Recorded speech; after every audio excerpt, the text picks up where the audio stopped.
नमः सिद्धेभ्यः।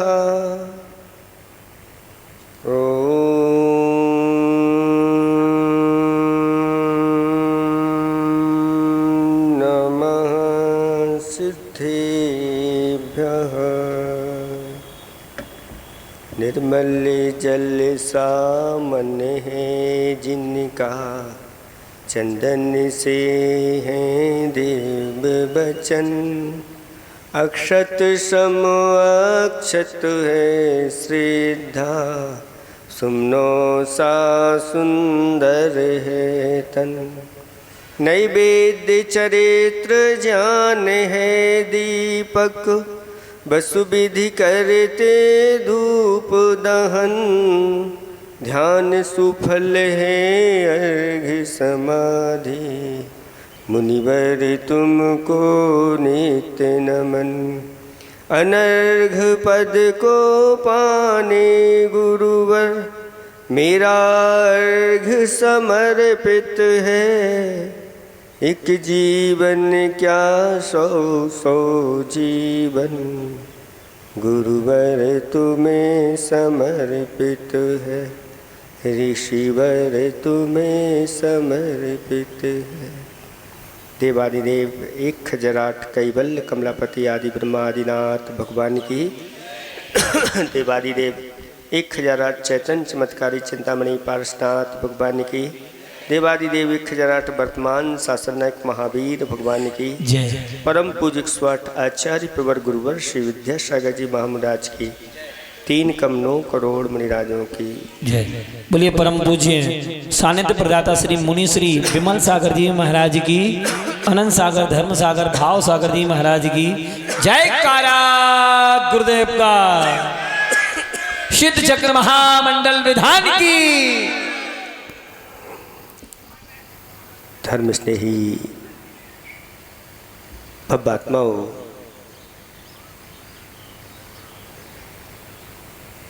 मनुष्य जीवन की सार्थकता किसमें है? ये बात जिसकी समझ में आ जाती है, उसका मनुष्य जीवन सफल हो जाता है। कई लोग मुनिराजों के दर्शन करने के लिए आते हैं और अपनी अपनी भावनाएं लेकर के आते हैं। नाना जीवा नाना कर्म, अनेक जीव हैं, उनके अलग अलग कर्म होते हैं, सबके अलग अलग भाव होते हैं। कोई किसी भाव को लेकर के आता है, कोई किसी भाव। एक बार आ गए लोग और महाराज से निवेदन करते हैं, महाराज कोई एक अच्छा सा मंत्र दे दो, क्योंकि मंत्र के माध्यम से मन जो है वह संयमित हो जाता है। मंत्र के माध्यम से मन स्थिर हो जाता है। और मंत्र के बारे में तो ऐसा कहा गया है कि जो ऐसे मंत्रों की, सम्यक मंत्रों की आराधना करते हैं, वह जैसा मंत्र में जो स्वरूप बताया गया है, उस स्वरूप को भी प्राप्त कर लेते हैं। तो महाराज ने कहा, आपको मंत्र चाहिए, हमारे पास मंत्र से भी बढ़कर के परम मंत्र है।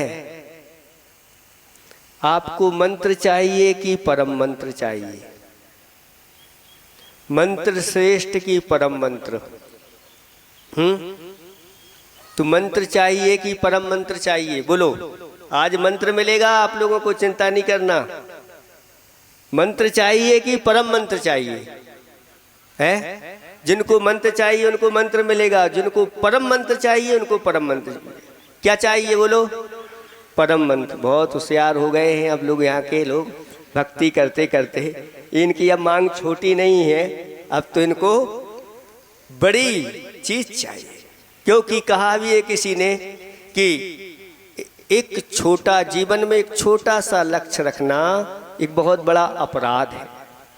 लक्ष्य हमेशा हमेशा बड़ा और उच्च होना चाहिए और श्रेष्ठ होना चाहिए। फिर महाराज ने कहा बैठो अभी बताएंगे, परम मंत्र मिलेगा। दूसरे लोग निवेदन करने के लिए आए, महाराज दिन अच्छे नहीं चल रहे हैं, आपकी कृपा हो जाए। हमने सुना है कि गुरुओं की कृपा हो जाती है, फिर उनके यहाँ कोई कमी नहीं रहे।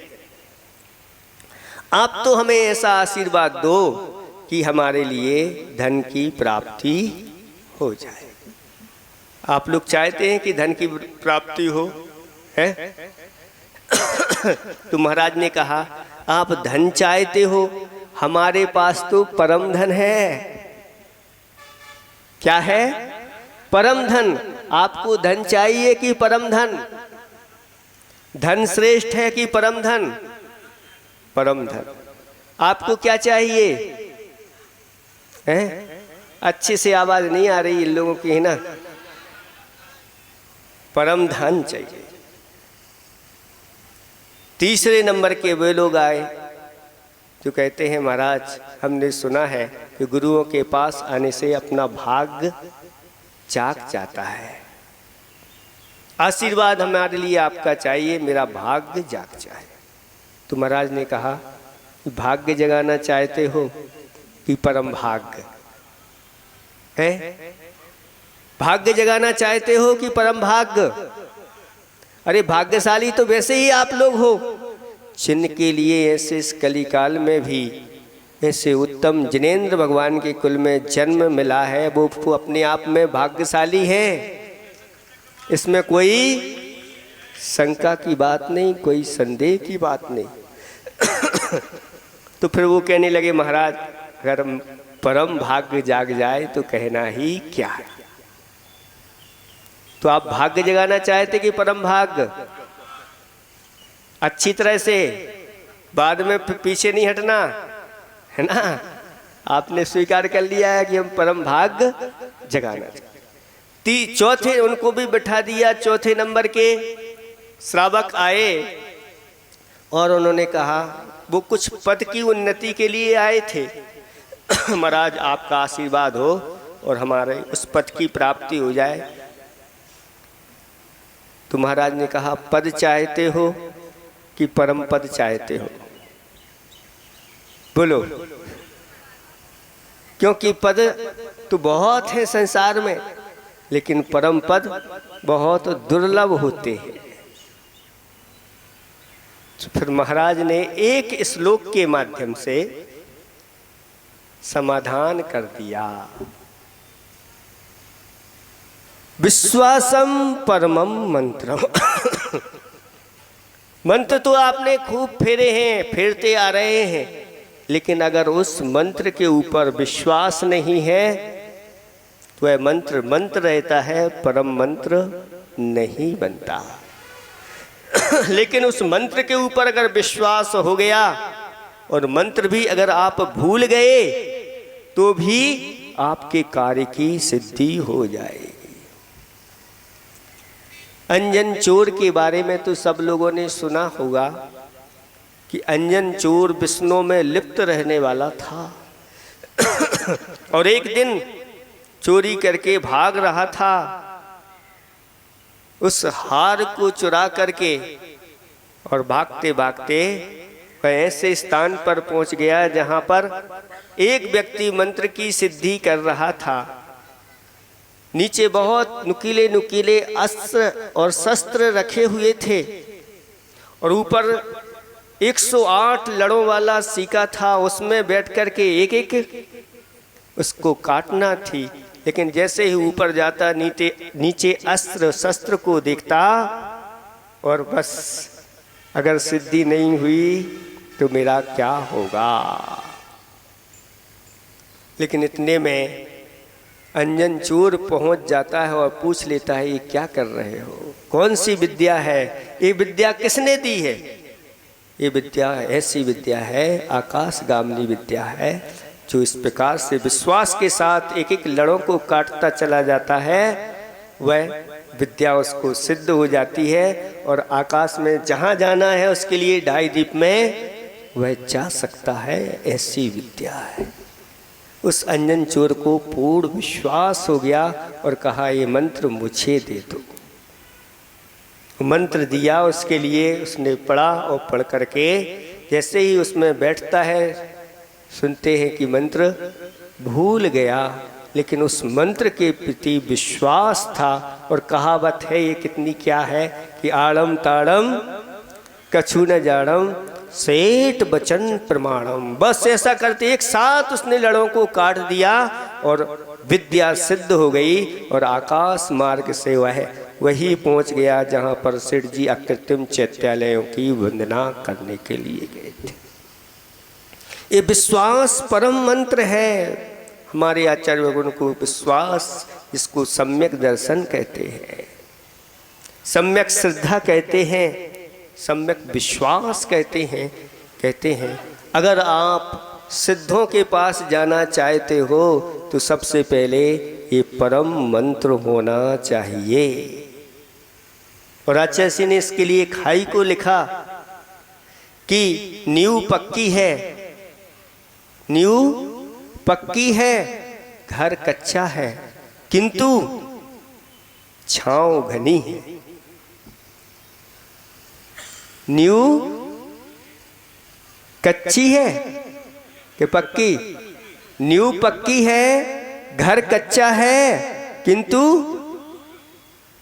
क्योंकि नींव अगर पक्की है तो घर कच्चा भी होगा तो कोई चिंता की बात, और अगर नींव कच्ची है, घर पक्का है, कोई भरोसा नहीं। ऐसी जिसकी सम्यक्त रूपी नींव पक्की है, ऐसा व्यक्ति भली उसके पास ज़्यादा ज्ञान नहीं हो, ज़्यादा व्रत भी नहीं हो, फिर भी वह यहाँ से जाता है तो स्वर्गों की छाँव में वहाँ पर आराम के साथ सुखपूर्वक वह अपने जीवन को निकालता है।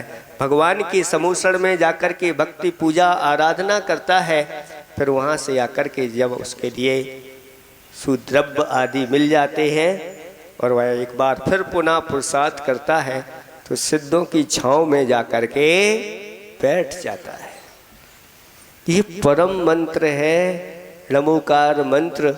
अगर उसके ऊपर आपकी श्रद्धा है तो वह मंत्र नहीं परम मंत्र है, और परम पद के लिए उसमें नमस्कार किए गए हैं, पंच परमेष्टि के लिए नमस्कार किए गए हैं। और शास्त्रों में लिखा है जो संकल्प पूर्वक ऐसे इस नमोकार मंत्र का जाप करता है वह एक दिन पंच परमेष्टि की श्रेणी में अवश्य आता है, भव्य है तो। इसलिए जन्म से लेकर के अंत तक इसकी आराधना चलते फिरते उठते बैठते करते रहना चाहिए। घर से जब भी निकलो नमोकार मंत्र पढ़ के निकलो, घर में जब प्रवेश करो नमोकार मंत्र, मंदिर में जाओ तो वही दशा, और भोजन करने के पहले, भोजन करने के बाद, शयन करने के पहले, उठने के बाद कोई भी आप क्रियाएं करते हैं, उन क्रियाओं के पूर्व में पंच परमेष्टि का स्मरण कर लो। क्या पता इस क्रिया के बाद हमारा जीवन रहा कि नहीं रहा। और ऐसे शास्त्रों में असंख्य जीव हैं जिन्होंने इस नमोकार मंत्र की आराधना की और संसार से पार हो गए। तो विश्वासम परमम मंत्रम, ये विश्वास शास्त्रों के स्वाध्याय ज्ञान अध्ययन आदि के माध्यम से बच्चों को जब हम पाठशाला लाते हैं और पाठशालाओं में जब सिखाया जाता है कि सच्चे देव कौन होते हैं, सच्चे गुरु कौन होते हैं और सच्चे शास्त्र। बड़ों से पूछो कि बताओ सच्चे आप्त का लक्षण क्या है, तो नहीं बता पाएंगे। क्यों? क्योंकि पाठशाला नहीं पढ़ी। लेकिन जिन बच्चों ने पाठशाला पढ़ी उनको सबसे पहले सिखाया जाता है तो वीतरागी है, सर्वज्ञ हैं और हितोपदेशी है, वह ही सच्चे आप्त हैं। ऐसी दृढ़ सिद्धांत उनके अंदर बैठ जाता है, कभी उनका आगे जाकर के छूट भी गया तो भी आगे जाके वह प्राप्त हो जाता है। बचपन में हमने भी पाठशाला पढ़ी थी, लेकिन उसके बाद हमारी संगति कुसंगति पड़ गई और भटक गए। लेकिन वो संस्कार पाठशाला के थे और फिर गुरु महाराज मिले और वो संस्कार जागृत हो गए और आज आपके सामने हम बैठे हुए। ये पाठशाला के संस्कार है। कहाँ तो हम लाखों रुपए लौकिक पढ़ाई के लिए, लाखों रुपए नहीं करोड़ों तक खर्च करने के लिए लोग तैयार रहते हैं और साथ साथ में कितने वर्ष लगा देते हैं, 20 वर्ष लग जाते हैं, लेकिन वो चीज़ हासिल नहीं कर पाते जो यहाँ अंतर्मुहूर्त में ही सब कुछ उपलब्धियाँ हो जाती हैं। एक अंतर्मुहूर्त में अगर उपसम सम्यक दर्शन हो गया, अनंत संसार छेद को प्राप्त हो जाता है, मात्र चुल्लू भर रखता है। चुलकप प्रमाण ऐसा काम है। इसलिए ऐसे इन बच्चों के लिए अभी से संस्कार, जैसे ही 8 वर्ष के हों बालक, अष्टमूल गुण के संस्कार उनके अंदर हो जाना चाहिए। इससे वह संसार में फिर भटके नहीं, अपने जीवन की सुरक्षा हो जाए। तो दूसरे नंबर पर कहा संतोषम परमम धनम। परम धन कौन सा है? संतोष। जिसके जीवन में ये संतोष आ गया कि श्रद्धा वाला, जिसके अंदर श्रद्धा जागृत हो जाती है, वह संतोषी भी हो जाता है। संतोष उसके जीवन में आने लग जाता है। तो संतोषम परमम धर्म, सर्वश्रेष्ठ धन कोई है, क्योंकि जिस धन के माध्यम से सुख की प्राप्ति हो वही धन परम धन है। लेकिन जिसके बाद जिस धन को पाकर के अगर संतोष अपने जीवन में नहीं आया तो दाम बिना और तृष्णा बस धन। कितना धन है चक्रवर्ती के पास, 9 निधियाँ, 14 रत्न, 96,000 रानियाँ, दशांग भोग आदि आदि, कितने घोड़े, 18 करोड़ घोड़े, 84 लाख हाथी, कितनी गायें, करोड़ों की संख्या में गोकुल, थालियाँ तो करोड़ों की संख्या, वो भी सोने की, ये थालियाँ नहीं। ये सब कुछ होने के बाद भी उस चक्रवर्ती के जीवन में संतोष नहीं रहा और एक आम के चक्कर में अपने 6 खंडों को छोड़ करके और समुद्र के बीच में चला गया और जीवन के लोभ में णमोकार मंत्र के ऊपर पैर रख दिया और दुर्गति का पात्र हो गया। बताओ, धन चाहिए? धन के लिए आशीर्वाद चाहिए? नहीं। कभी भी जाओ गुरु के पास जाओ तो गुरु से यही कहो, हे गुरु महाराज मुझे धर्म वृद्धि का आशीर्वाद दीजिए। धन वृद्धि का आशीर्वाद दे दिया और धन इतना बढ़ गया कि गुरु को ही भूल गए, प्रभु को ही भूल गए, धर्म को ही भूल गए। और ऐसा ही होता है, एक दुकान से 2 हुई, 2 से 4 हुई और फिर इधर हुई और दमोह में हो गई, फिर दमोह से और आगे बढ़ गए। अब इतना समय ही नहीं रहा। ऐसा धन जिसमें लिप्त हो गए तो हो सकता है दुर्गति की आयु का बंद हो जाए, अपना वो सब धन बेकार जाएगा। इसलिए धर्म वृद्धि का आशीर्वाद जो जिसको होता है, जो पाना चाहता है, कहते हैं धर्म वृद्धि सो सर्व वृद्धि। धर्म की वृद्धि जिसके जीवन में होती है उसकी सभी प्रकार की उत्तम उत्तम वृद्धियां हो जाती हैं, कहने की आवश्यकता नहीं।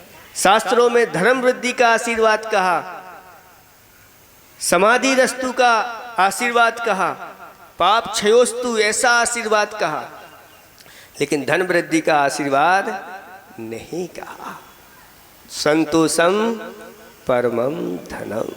इस संतोष अपने जीवन में आना चाहिए। एक घटना पड़ी थी कि एक बालक ऐसा ही जो पाठशाला में पढ़ा हुआ था, बहुत ही होनहार बालक था, बुद्धिमान था और राजा के पास वह पहुंच गया और राजा ने उसकी परीक्षा, बुद्धि की परीक्षा की। और राजा ने पूछा, क्यों, तुम जानते हो चक्रवर्ती कौन होता है? तो कहता है, हाँ राजन मैं जानता हूँ चक्रवर्ती कौन, जो 6 खंड का अधिपति होता है वह चक्रवर्ती होता है। तो राजा ने कहा, क्यों बेटे, तुम चक्रवर्ती बनना चाहते हो? तो कहता है, हाँ मैं चक्रवर्ती बनूंगा। राजा कहता है, कैसे बनोगे? दिग्विजय के लिए सेना चाहिए, धन चाहिए, ग्राम चाहिए, आदि आदि इस प्रकार की वस्तुएं चाहिए। तुम्हारे पास तो कुछ भी नहीं है, तुम चक्रवर्ती कैसे बन पाओगे? तो बालक कहता है, राजन मुझे वो वाला चक्रवर्ती नहीं बनना, मुझे तो वो वाला चक्रवर्ती बनना है। राजा कहता है, कौन सा चक्रवर्ती बनना है? बालक कहता है कि राजन 5 इंद्रियां, ये 5 मलेच्छ खंड हैं। 5 इंद्रियां ये 5 मलेच्छ खंड हैं और मन आरी खंड है। मुझे इन 5 इंद्रियों और मन पर विजय प्राप्त करके इन 6 खंडों का चक्रवर्ती बनना है। ये बुद्धि कहाँ से आ गई?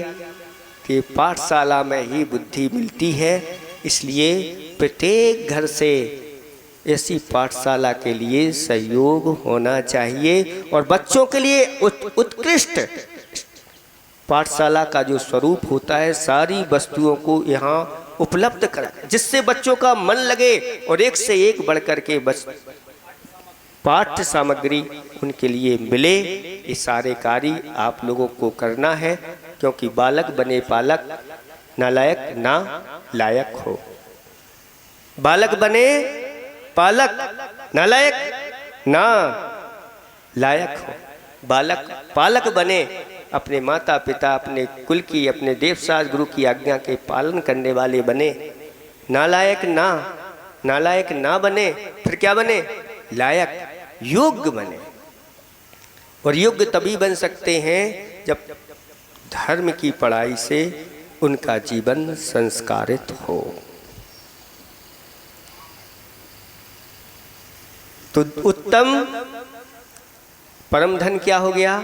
संतोष। जिसके जीवन में जितना संतोष आएगा वह उतना ही सुखी, और जिसके जीवन में जितनी तृष्णा बढ़ती चली जाएगी उतना ही दुखी होता चला जाएगा। तो आप पहला मंत्र तो आपको स्वीकार है कि नहीं? विश्वासम परम मंत्रम।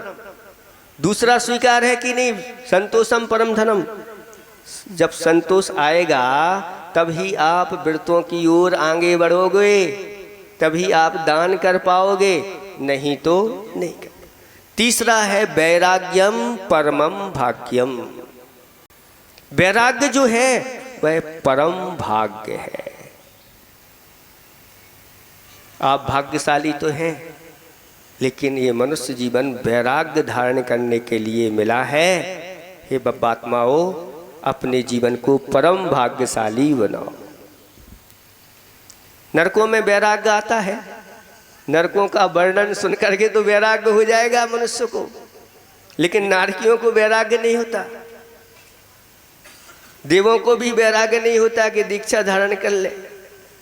त्रिंश तो अपनी एक जितनी उनकी होती है शक्ति उसके अनुसार कर पाते हैं, लेकिन मनुष्य जीवन ऐसा है कि अगर बुद्धि जागृत हो गई, विवेक जागृत हो गया, वैराग्य उसके जीवन में आ गया, और वह एक आम भीड़ से उठ करके और एक विशेष रूप से ऐसे पंच परमेष्टि के पदों को प्राप्त करने के लिए वह आगे बढ़ जाता है।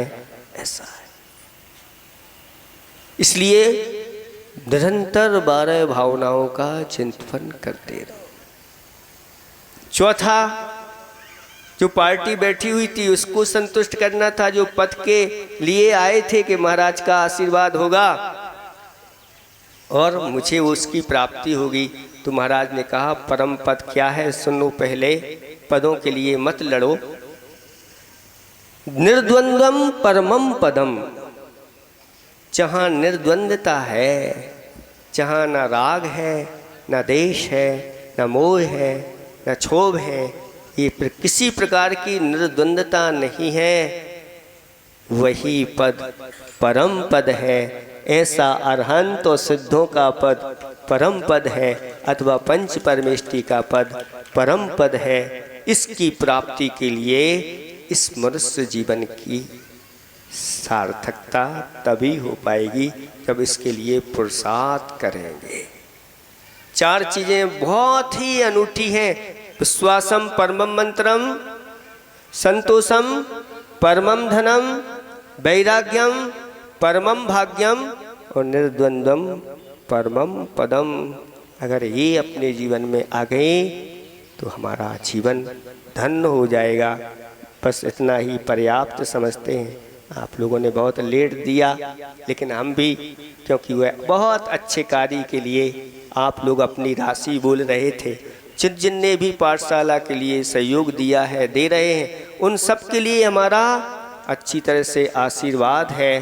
क्योंकि ज्ञान दान ऐसा दान है कि जिसके माध्यम से आगे जाकर के शुद्ध केवलित्व की प्राप्ति होती है। वरदान है, आगे जाकर के वह महाविद्वान पंडित शुद्ध ज्ञानी केवल ज्ञानी आदि आदि इस प्रकार की इन चीज़ों को प्राप्त होते हैं। इसलिए जहाँ भी इसकी बात आ जाए तो पीछे नहीं हटना, इतना ही हम पर्याप्त समझते हैं। अहिंसा परमो धर्म की जय।